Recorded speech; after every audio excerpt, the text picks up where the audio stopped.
She started from zero, बिना किसी mentor के उन्होंने अपने से किया है, ट्रूली सेल्फ मेड गर्ल, और बहुत पॉजिटिव बातें करी और बिल्कुल सीधी सादी जो टू द पॉइंट कि क्या क्या चीज़ें आप कर सकते हो उसके बारे में जानकारी दी। बहुत अच्छी इन्फॉर्मेशन उन्होंने दी।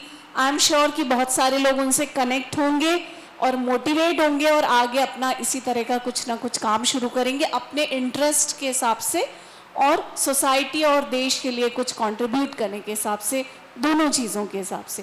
तो ये थी सोशल एंटरप्रेन्योरशिप पे जानकारी।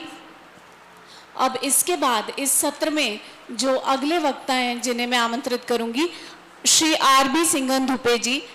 जैसे कि सभी लोगों ने इससे पहले पॉइंट आउट किया कि समाज का एक बड़ा वर्ग एग्रीकल्चर से, कृषि से जुड़ा हुआ है।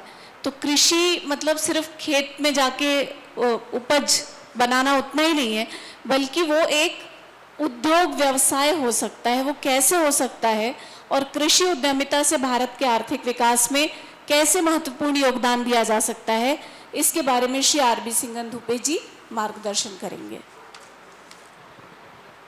Thank you madam. यहाँ पे सभी उपस्थित मेरे दोस्त और हमारे जो कोऑर्डिनेटर है इस प्रोग्राम के, उनको भी मैं धन्यवाद देना चाहता हूँ कि मुझे चांस दिया है एग्रीकल्चर रिलेटेड इश्यूज के बारे में बात करने के लिए, क्योंकि अभी तक के जो डिस्कशन हुआ है वो आईटी सेक्टर के बारे में हुआ है और एग्रीकल्चर रिलेटेड इश्यूज के बारे में नहीं हुआ है। तो ऑड मैन आउट के समान सब्जेक्ट है। तो मैं थोड़ा सा एग्रीकल्चर रिलेटेड के बारे में आपको बताना चाहता हूँ, क्योंकि हम एक कृषि प्रधान देश है, उसमें एग्रीकल्चर रिलेटेड जो पॉपुलेशन है वो 68% के करीबन है 2011 का पॉपुलेशन सेंसस के मुताबिक। और वो एग्रीकल्चर रिलेटेड जो है वर्क है काफ़ी निगलेक्टेड हो चुका है और उसमें कैसा इम्प्रूवमेंट किया जाए ताकि उसमें जो फार्मर्स के जो इनकम है वो इनकम अच्छी तरह से हो और उनका सोशल अपलिफ्टमेंट हो, इसके बारे में गवर्नमेंट ऑफ इंडिया ने काफ़ी प्रगति की है। अभी उसी तरह से वो प्रपोजल्स भी बना रहे हैं नए नए स्टार्टअप के लिए, और उसमें किस तरह से किसानों का इनकम बढ़ाया जाए उसके बारे में सारे गाइडलाइंस भी दिए गए हैं। उसके बारे में अभी डिस्कशन करता हूँ। नेक्स्ट।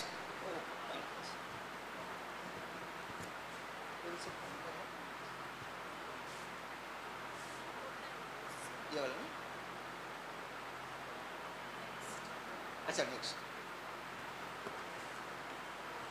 तो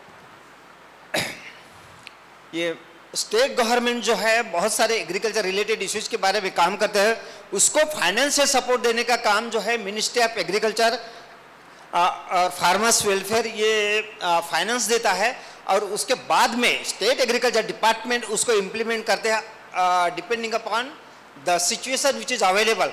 किस तरह से वहाँ प्रॉब्लम्स है, हर स्टेट में प्रॉब्लम्स अलग अलग तरीके के होते हैं और उस प्रॉब्लम को किस तरह से सॉल्व किया जाए इसके बारे में स्टेट डिपार्टमेंट ऑफ एग्रीकल्चर वो डिसाइड करता है। उस तरह से लोकेशन स्पेसिफिक डिस्ट्रिक्ट वाइज उस तरह से वो इम्प्लीमेंट करने की कोशिश करता है और उसमें सेंट्रल गवर्नमेंट फंड करता है। उसके बाद में सेंट्रल गवर्नमेंट जब फंड करता है तो उसको मॉनिटरिंग के लिए अलग अलग सब्जेक्ट के जैसे डायरेक्टरेट है वो उसको मॉनिटर करते हैं, क्योंकि मिनिस्ट्री ऑफ एग्रीकल्चर पैसा देता है और उसको मॉनिटरिंग के लिए बहुत आवश्यक है कि किस तरह से वो प्रोग्राम चल रहा है, किस तरह से नहीं चल रहा है, क्या लैकुना है और उसको किस तरह से आगे हम बढ़ावा दे सके, इसके बारे में जो है वो हमेशा ही मॉनिटर करते रहते हैं। तो उसमें सीरियल क्रॉप्स भी आता है, पल्स भी है, ऑयल सीड भी है, national horticulture mission horticulture programmes के बारे में भी है, उसके बाद में एनिमल साइंस का है, वेटरनरी साइंस का है, फिशरी साइंस का है और एक्सटेंशन एक्टिविटीज़, ऐसे बहुत सारे जो डिपार्टमेंट है वो हेल्प करते हैं मॉनिटरिंग करने के लिए।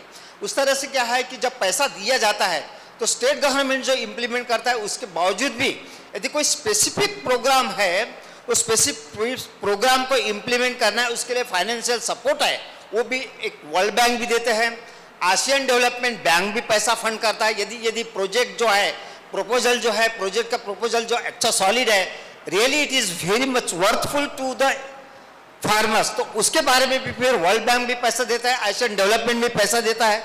इस तरह से चलाते रहते हैं एग्रीकल्चर रिलेटेड प्रॉब्लम्स को सॉल्व करने के लिए। और उस तरह से फिर क्या होता है जब इम्प्लीमेंट होता है तो छोटे छोटे प्रोग्राम्स जो होते हैं किसानों के लिए प्रोग्राम्स करना है तो उसको एक्सटेंशन एजेंसी है मिनिस्ट्री ऑफ एग्रीकल्चर के अंडर, वो मैनेज बोलते हैं, अभी उसका नाम चेंज कर दिया, national institute of agriculture extension management. ये हैदराबाद में एस्टेब्लिश है, बहुत पुराना है ये। और वो क्या करता है, छोटे छोटे एग्रीकल्चर रिलेटेड प्रॉब्लम्स का वो ट्रेनिंग ऑर्गेनाइज करता है, और उसमें सभी किसानों को या वेल ट्रेन जो ग्रेजुएट स्टूडेंट्स है उनको वहाँ बुला के हर डिस्ट्रिक्ट्स में उनके जो ऑफिस है वहाँ उनको बुला के ट्रेनिंग दिया जाता है एक्सटेंशन एक्टिविटीज़ के द्वारा, और उस मुताबिक उनको ट्रेन करके उनको ये इंस्ट्रक्शन दिया जाता है कि आप फाइनेंशियल इंस्टीट्यूशन में जाओ, वहाँ से पैसा लो और उसके बाद में आप सेटअप स्टार्ट करो ताकि आपका इनकम अच्छी तरह से बढ़े उस पर्टिकुलर एक्टिविटीज़ के लिए। इस तरह से ये जो है एक्सटेंशन है, ये मैनेज है, ये हैंडल करता है। नेक्स्ट, इसमें से बहुत सारे ऐसी एक्टिविटीज़ है, मैंने एक सॉर्ट आउट किया है कि महाराष्ट्र गवर्नमेंट ने जो इम्प्लीमेंट किया है प्रोग्राम, उसमें से कुछ एक्टिविटीज़ है, वो एक्टिविटीज़ में जस्ट आपको लिस्ट आउट किया हूँ, इसके बारे में मैं डिटेल्स में बताऊँगा। एक है smart farming through custom hiring centres. इसमें क्या होता है कि जो किसान हैं आजकल के फार्म मैकेनाइजेशन की तरफ ज़्यादा जा रहे हैं किसान, और उसमें फार्म मैकेनाइजेशन में क्या है कि टाइम भी बचत होता है, इम्प्लीमेंट्स रहता है, उस वजह से क्विक फार्मिंग एक्टिविटीज सब भी अच्छी तरह से होता है और शॉर्ट पीरियड में हो जाता है। उस वजह से क्या है कि एक उसमें डेवलपमेंट भी अच्छा होता है, और उसमें क्या है कि इनकम भी अच्छा, प्रोडक्शन भी अच्छा बढ़ता है, पर प्रोडक्शन में तो पर यूनिट एरिया यील्ड भी अच्छा बढ़ता है, उसकी क्वालिटी भी अच्छी रहती है। इसलिए custom hiring centres Maharashtra government या इवन दूसरे स्टेट में भी कस्टम हायरिंग सेंटर जो इम्प्लीमेंट किया गया है, मैं भी नॉर्थ ईस्टर्न रीजन में भी गया था, वहाँ भी देखा है कि हर स्टेट्स में कस्टम हायरिंग सेंटर भी अवेलेबल है, उसी तरह से महाराष्ट्र ने भी किया है। दूसरा है ये प्लास्टिकल्चर का। प्लास्टिकल्चर हमारा जो स्टेट है महाराष्ट्र स्टेट, और दूसरा भी एरिया है पर्टिकुलरली एरिड और सेमी एरिड रीजन इंडिया का जो है, सेंट्रल पार्ट ऑफ इंडिया भी आता है, उधर नॉर्दर्न का राजस्थान है, गुजरात वगैरह, ये जो एरिया है, और साउथ का भी स्टेट्स है, ये एरिड या सेमी एरिड जोन में आता है। उसमें क्या है कि पानी की आवश्यकता बहुत ज़्यादा होती है फसल को, क्योंकि खुद अपना डोमेस्टिक पर्पज या इंडस्ट्रियल सेक्टर के लिए पानी नहीं मिलता। तो उस परिस्थिति में आप कौन सा मेथड्स फॉलो करेंगे ताकि पानी की भी बचत होगी और उसके बाद में भी जब इनपुट हम डालते हैं उसकी भी बचत होगी। इसलिए प्रेशराइज इरिगेशन सिस्टम्स के बारे में काफ़ी जोर दिया गया है सेमी एरिड और एरिड रीजन में, जहां बारिश होती है 250 मिलीमीटर और ज़्यादा से ज़्यादा 750 से 800 मिलीमीटर बारिश होती है। उस एरिया में प्रेशराइज इरिगेशन सिस्टम्स फॉलो करके जो क्रॉप प्रोडक्शन बढ़ाना है, इसके बारे में भी डिटेल्स गवर्नमेंट स्कीम्स अडॉप्ट किया है और उस किसान लोग फॉलो कर रहे हैं। बहुत सारी ऐसी चीज़ें हाइब्रिड सीड प्रोडक्शन है, क्योंकि किसानों को समय के ऊपर सीड उपलब्ध नहीं होता है, स्टेट सीड कारपोरेशन है वो समय के ऊपर सीड देता नहीं। यदि ये सीड प्रोडक्शन यदि किसान अपने ही खेत में करे तो नेचुरली उनको गुड क्वालिटी सीड भी मिलेगी और उस पर प्राइस भी बहुत कम में मिलेगा। नहीं तो अदरवाइज स्टेट सीड कारपोरेशन जो होते हैं वहाँ से वो सीड लाते हैं, उसकी क्वालिटी भी कभी कभी अच्छी नहीं मिलती और उसमें जर्मिनेशन होता नहीं, और इस वजह से उनके फील्ड भी बैरन रह जाता है। तो ये सीड क्वालिटी इम्प्रूवमेंट्स का भी प्रोग्राम स्टेट गवर्नमेंट चला रहा है। ये मशरूम कल्टीवेशन है, सक्सेस स्टोरी है, थ्रू वैल्यू एडिशन भी है। जो बाय प्रोडक्ट बनता है किसानों के जो प्रोड्यूस आता है उसके जो बाय प्रोडक्ट बनते हैं कि तो उस तरह से उसमें भी किस तरह से इनकम जनरेट किया जाए ताकि वो किसानों को अच्छी तरह से फ़ायदा हो। एम्प्लॉयमेंट, ये बहुत सारी ऐसी 16-17 एक्टिविटीज़ है, तो उसके बारे में मैं डिटेल्स में बताऊंगा। मैं जैसे महाराष्ट्र गवर्नमेंट ने जो महाराष्ट्र गवर्नमेंट के बहुत सारे स्कीम्स थे जो पहले चल रहे थे, लेकिन 2018 दिन 1 अप्रैल 2019 से एक वर्ल्ड बैंक फंडेड प्रोजेक्ट्स आया, उसका नाम है project Pokhara project and climate resident agriculture. आपने देखा होगा कि जो क्लाइमेटिक पैरामीटर जो 6 पैरामीटर्स है, रेनफॉल है, टेम्परेचर है, मैक्सिमम मिनिमम, रिलेटिव ह्यूमिडिटी है और विंड है, सनशाइन आवर्स है, ये से 5-6 पैरामीटर्स है, ये काफ़ी चेंज होते जा रहा है। उसमें से रेनफॉल है, हम उसके ऊपर डिपेंड है, किसानों की खेती उसी के ऊपर डिपेंड है। वो रेनफॉल पैटर्न इतना चेंज होते जा रहा है कि एक बार बारिश आई तो इतनी इंटेंसिटी से बारिश आती है, 200-300 मिलीमीटर बारिश आती है और एकदम 15-20 दिन तक ड्राई स्पेल आता है। तो ऐसी स्थिति में किसानों ने क्या करना चाहिए, क्या नहीं करना चाहिए, इसके बारे में उन्होंने प्रोजेक्ट प्रपोजल भेजा था शायद 4-5 साल पहले, 2018 के पहले, वो सैंक्शन हुआ वर्ल्ड बैंक द्वारा, और 1 अप्रैल 2019 से स्टार्ट हुआ।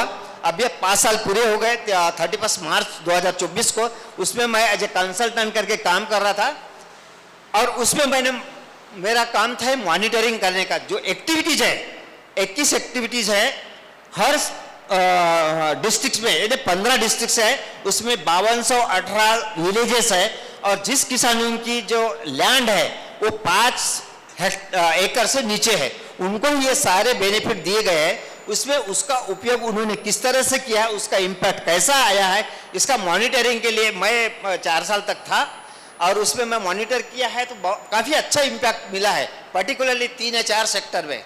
एक है ड्रिप इरिगेशन। हमने देखा है ड्रिप इरिगेशन में काफ़ी पानी की बचत भी होती है।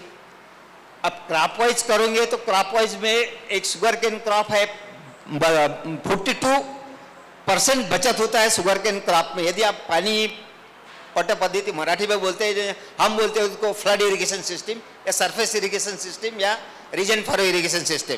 इसमें यदि आप पानी देते हो तो 2200 मिलीमीटर के करीबन पानी लगता है, लेकिन ड्रिप इरिगेशन देते हैं तो उसमें 1600-1700 मिलीमीटर पानी लगता है। उत्पादन शुगर केन क्रॉप्स का आपको देखें तो 185 टन पर हेक्टर के करीबन गया हुआ है, मैक्सिमम 200 से ज़्यादा गए किसी इसमें जो ड्रिप इरिगेशन सिस्टम लाए। और जो ड्रिप इरिगेशन नहीं किया उसका hardly 85 to 90 ton per hectare के करीबन उत्पादन मिला है। तो इस तरह से क्या है, ड्रिप इरिगेशन का इंपॉर्टेंस वेजिटेबल क्रॉप से भी काफ़ी है। वेजिटेबल क्रॉप से तो 90% तक के पानी की बचत हुई है, और वेजिटेबल क्रॉप्स को पानी की फ्रीक्वेंसी बहुत ज़्यादा चाहिए, पानी इरिगेशन देना बहुत ज़रूरी है।